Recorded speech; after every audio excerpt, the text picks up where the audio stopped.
Welcome back. Today's DIY project is trying to get this stubborn push mower to stay running. So, a couple of things, right? Just to kind of give some background on this. Part of the reason why this thing doesn't want to run is because this is spring. This is my first time getting it out for use this year, and I left it out in the weather all winter. So, shame on me. That's part of the problem. It was out in the rain, harsh weather, etc. So, that's part of the issue. So, at any rate, what happens with this bad boy is that it will start, but it'll die almost immediately. It will die. So what I've been doing here is trying to isolate what the issue is and diagnose what the problem is. So I've been using a little bit of starting fluid, and so I sprayed the starting fluid down into the carburetor here, and trying to determine if it will help.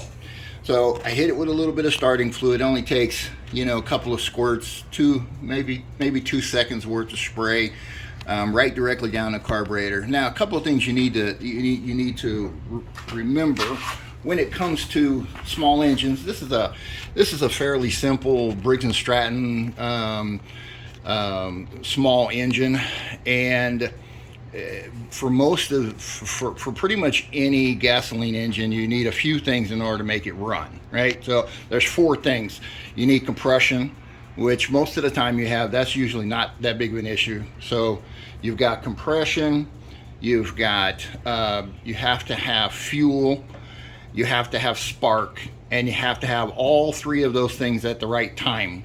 So those are the 4 pieces that you need in order for a conventional engine to run.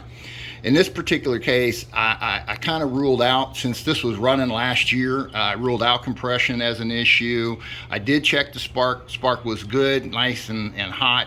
No issues from that standpoint. So I've kind of brought it down to, this is a fuel-related problem.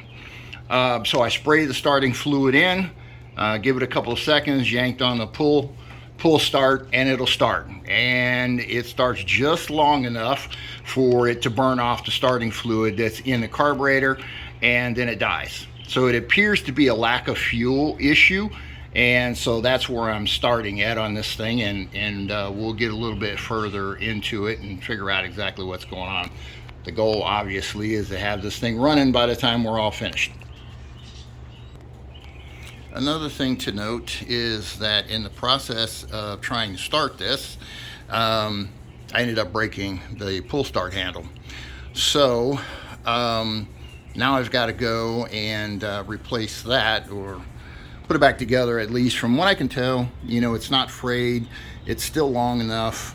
I don't see any issues with it. Just happened to snap off at the end. So I've got to replace the pull start handle, and wind up that mechanism, and once we get that all done, then we can get back into the diagnosis, but I can't even crank it at this point. I already pulled out a couple of the bolts in this cover, so we'll go ahead and get it out of the way. It's just a couple of bolts up on top, pretty easy to get to them. I have this habit that my grandfather taught me, and basically what that habit is anytime you take a bolt or a screw out, try to put it right back where it came from. That way your chances of losing those bolts is much less. So there's three bolts in the top of this. I've removed those already. We can just kind of wiggle the gas tank and that assembly out of the way. I have also removed a couple of bolts here in the front of the shroud, and these 2 back here, so I can get access to this cover, and it just basically wiggles and pops off like that. So this is where we're going to spend a little time putting the pull rope back in there. At the same time, while I've got this section open, this coil assembly is where your spark is generated from. And if you turn this flywheel, you can see that there's magnets on the side here, and as this thing rotates, it creates a spark when those magnets come across this magnet. And so at any rate, that's where your spark comes from. So if you're going to be this deep into a mower and you've got this thing off already, it's a good idea to take a wire brush and clean these terminals and these magnets up really good, because like I said, after sitting outside for so many months, they get rusted and corroded, and that causes problems with the spark. Even though I didn't have a spark issue on this particular engine, cleaning these terminals, as well as there's only 2 bolts right here that you have to pull off here, and you can clean the inside of these terminals here. And so again, what you're doing is just making sure that you can create the strongest spark you can. The more rust and corrosion and crud that you have on that reduces the amount of efficiency, so to speak, on the spark plug. So you're going to be down this far, go ahead and make sure you take care of that, clean it up real good, and then we'll get back into it.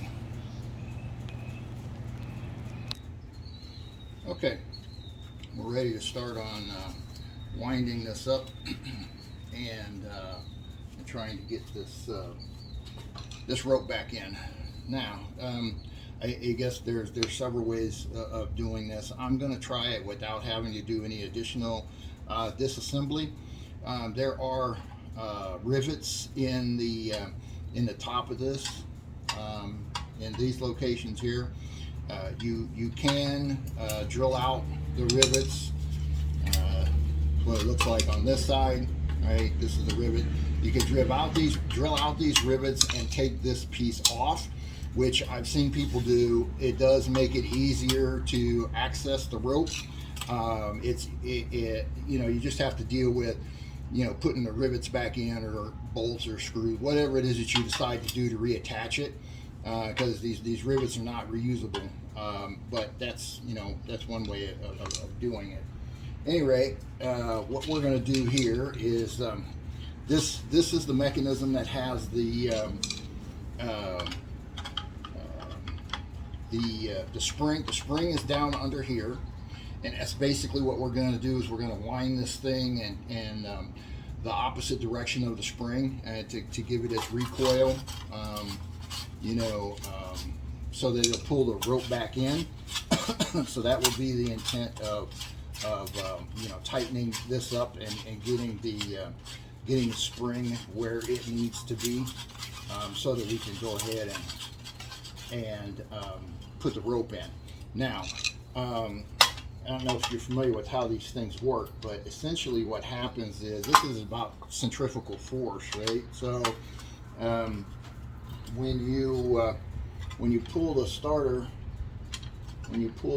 rope hard enough, hopefully I can get this little thing to come out without doing any major stuff to get it to move. I guess it would help if I was making sure I was trying to get the right end out. Yeah, so that looks to be correct. Let's see here if I can get behind it. Okay, so these little mechanisms, what happens is, when there's enough centrifugal force of you pulling on the handle, they pop out. There's one on each side. They pop out like so, and they engage in the top of the crankshaft, and that's how you actually get it to pull or crank the motor over. So I had some issue with this spring yesterday. I think I got it addressed at this point, but what I'm doing right now is just winding it up so that we can get it in a position and hopefully get this rope in easily. They can be tricky, so that's kind kind of where we're at. I'm gonna drop this screwdriver in here just to kind of keep it in the same position, and see what kind of luck we have with this today. So it's got to drop in the same hole. Oh, by the way, I where this broke off, I cut it clean, and then I used a lighter on the end of it to you know, tighten it up a little bit so it's not so frayed. So we're going to see if we can get it in the right spot. Might have to wiggle it a little bit. Maybe we'll get lucky.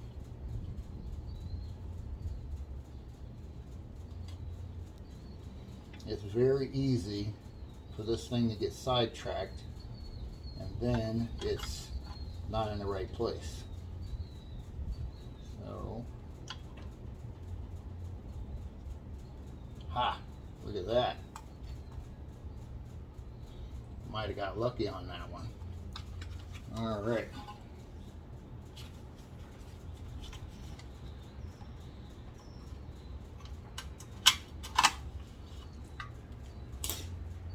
All right, so the screwdriver is still in place, so it should keep it from spinning. But once you've got this part in, and that's actually the hard part, you know, then you can tie the knot that you need to keep it in place.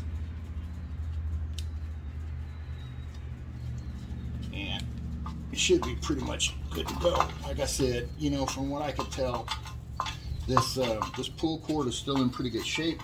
It's got a good amount of length to it, so I am in fact going to reuse it. So, anyways, put that back into place. Take the screwdriver out and just kind of slowly let it pull itself in, retract, and make sure we got enough tension on it for the whole thing. All right, now, so you can see I've got quite a bit of extra here, which is fine because this, once it's outside of this case from the handle to here, where it attaches to the handle of the lawnmower, is about, you know, a little more than 2 feet. So that should work good. You can see how that centrifugal thing is working there, coming out and grabbing a hold of the crankshaft like it's supposed to. Now, I brought this out just in case. I didn't know if I was going to need it or not, but sometimes, you know, when you've got a situation like this, you have to kind of give it a guide, and I was potentially going to use this as a guide to run it in, and then basically bend a circle in this thing and then tie it around the string, and then pull it through that way. Well, obviously I'd be tying the knot on the other end, but the point is, sometimes you have to use you know, other means to accomplish the goal, but today we're able to make it work with fishing it through by just the string itself the first time through. Now let's see if we can get this thing installed. All right, now let's get this on so we can move to the next step, because we can't even crank on it until we get this part finished. So this is where the centrifugal keys fling out and catch into this mechanism here on the crankshaft, and that's how you get your rotation out of it. Now, while you're here, you might want to check a few other things. You know, it looks like all of the linkages and everything are still connected the way they're supposed to be, so I don't see any issues there. Fuel line is in good condition. One of the things that I did do before I started disassembling here was obviously check the fuel level and made sure I had fuel in the tank. I took the hose off here. I made sure that I was getting gas to the carburetor, so I eliminated all of that. So the issue, in my opinion, is somewhere carburetor in. So that's what we're going to try to see if we can drill down to. But so we'll take that part and get this back lined up. There it goes. so. Again, shoe bolts on that. And we'll get back in place here. Get this button